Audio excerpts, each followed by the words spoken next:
Hey guys, Jim from Import Image Racing, and on the table in front of me, you already know it. It is two of the brand new top mount intercoolers for the VB Chassis WRX. Let's get right into it.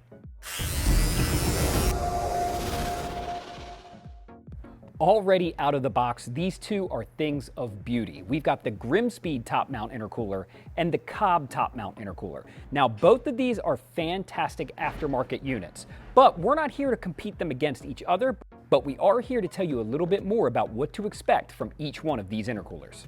The Cobb is a 20-inch by 7-inch by 4-inch core. It also comes with its own thrust tunnel for the larger core face. The cast aluminum construction comes in either black or silver powder-coated finishes.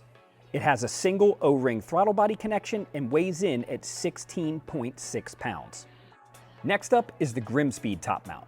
This unit has CNC billet aluminum end tanks.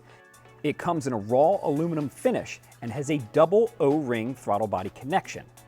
It also tips the scales at 19 pounds. While GrimmSpeed claims that the core is 19 by 7 by 4, our tape measure says a little bit different and rings in at 3.75 inches. So what are my thoughts?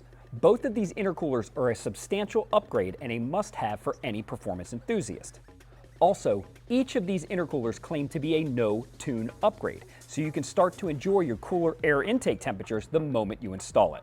So thanks for taking a look at the Cobb and GrimmSpeed top mount intercoolers for the VB Chassis WRX. Which one of these do you think we should be putting on our car? Not really sure yet, but once we get an exhaust on this thing, we're going to get this thing tuned up, and I'll tell you what, we're going to take probably both of these to the dyno and see which one we like better.